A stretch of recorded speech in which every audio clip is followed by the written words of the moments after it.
Hello and welcome to SML Primetime, the Commissioner's podcast of the Sim Madden League. I'm Primetime 000. We're going to get a 10-minute timer going and talk the biggest storylines entering the SML playoffs, starting with the seventh biggest storyline, in my opinion, is not nice.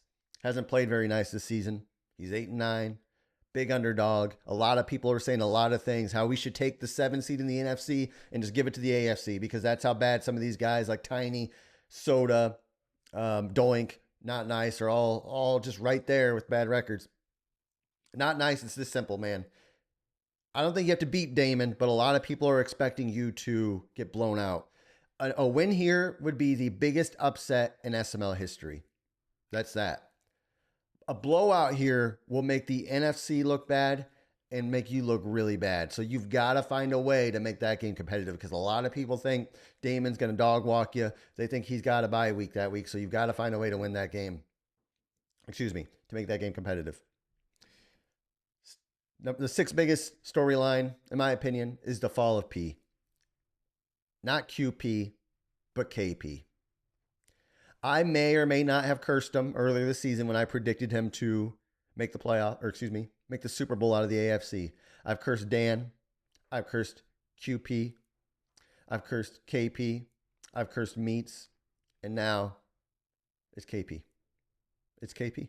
He didn't even make the playoffs. And I'm starting to wonder if Dan's right. Is KP's one season a one-hit wonder? And what does that do for his legacy? And what does that do? What does that mean for him? I mean, he took the Colts, wanted to send a message, taking the Colts, saying they were a top 5 team for the cycle. And now he might not even be a top 5 player of the cycle after winning a season 2 Super Bowl. I mean, at the end of the day, you take this Colts team, a lot of people are expecting you to live up to the bargain. And I mean, Prime has never missed this many playoff games, playoffs with the Colts in his SML career, let alone in one cycle. So bad look, a lot of expectations in Indy to perform that KP is not living up to. And that's not a good look. That is not a good look for KP.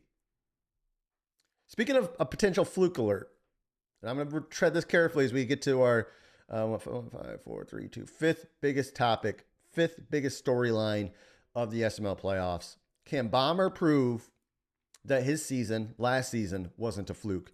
Just like KP's wasn't. Bomber won many moons ago. He won the Super Bowl with a stacked team with Freight Train when Freight Train was a big deal in season 1 or 2 with the Browns. Can he do it again?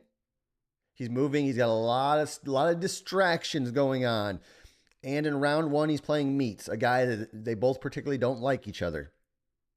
Can Bomber find a way to make it back to the Super Bowl and win 2 in a cycle? Because if Bomber can find a way all of a sudden to randomly win 2 in a cycle, all of a sudden, we've talked about the likes of Dan and QP, where they fall in the all-time rankings in the SML. Bomber's never won 2 in a cycle. Dan hasn't won 2 in a cycle. So Bomber could do something that Dan hasn't done. And that begins the debate. Can Bomber in the all-time SML rankings climb? I think he'd have to win a couple more to surpass Dan.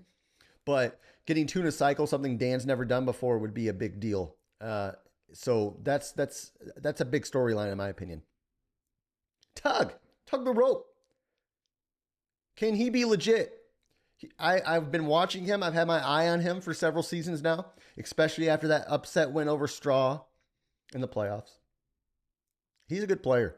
Runs the ball well, passes the ball well. He's smart. He studies. He preps. The thing with Tug is, it seems like against the 2 guys he struggles against, Dan and Bomber, and you're gonna have to find a way to beat those guys if you want to win a conference. So he's going to have to get past Dan. He's lost to him a couple times. And I think last time they played in the playoffs, it was a little bit closer. But still, if I'm Tug, if you want to be legit, if you want to be recognized as a legit contender in the SML, AFC, whatever it is, you've got to beat the big dogs. You've got to beat the multi-time SML champions.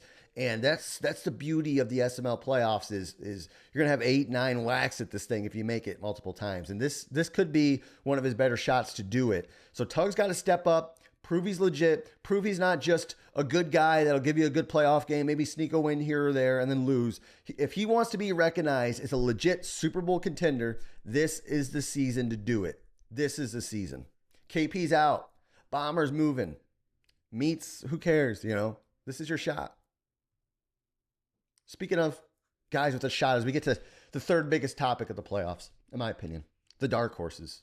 Who's the guys that can find a way to make a run at this thing that aren't your poster child guys? NFC, here's my guys. Steel Curtain. I played him for the first time. I thought he was a solid player. I did. I thought that I could see why he had hype coming out of the primer. My thing with him is he picked up a team that he didn't. When you get called up from primer, it's never the team you want, right? Typically. So you just got to pick up a roster that a guy's built for his style and not your style, and you just have to roll with it. He's playing well. He's won his division now, and he's improving every game. He's a solid player. Watch out for him. Dump is another one. Solid player. I mean, Dump's getting better and better every day. He took some time off Madden. His offense, when he gets rolling, Dump is a what I call a momentum player. When he's on, he's on. When he's off, he's off. There's no steadiness in Dump's game, but that's dangerous come playoff time because if he can get hot, he's gonna get hot. And AJ, I've been beating this AJ drum. AJ's a solid player. He's got Sally. He can play some solid defense. He just makes that big turnover typically. I know we've talked about that many times. But AJ's a guy that if he can get the run game going, watch out.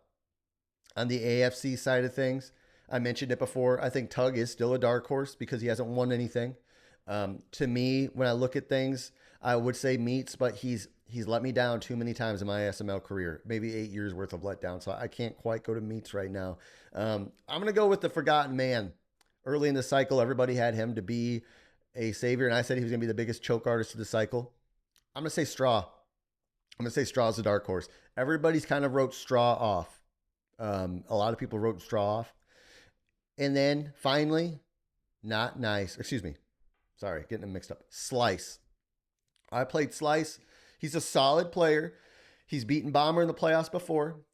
His offense can be dynamic. The biggest issue with Slice, and I'm not just saying it because of my game, I've said it before, his clock management / game management skills are probably the worst out of any playoff team I've ever seen. Out of any consistent player to make the playoffs, his are bar none the worst.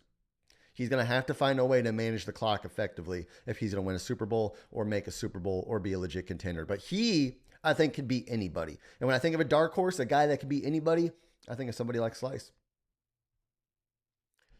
Topic, the second biggest storyline, and everybody's kind of beat this drum in chat, is this is the best season to stop Prime.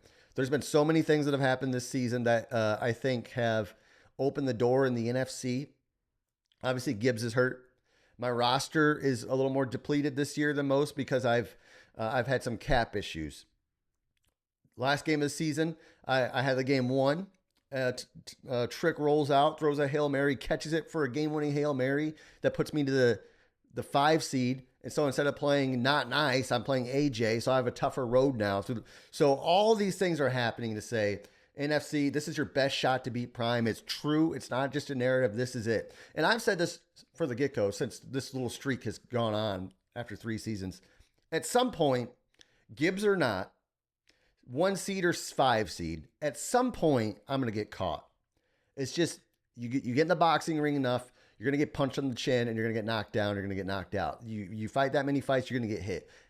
It's hard to beat playoff, and you can argue, hey, NFC, AFC, these guys are better.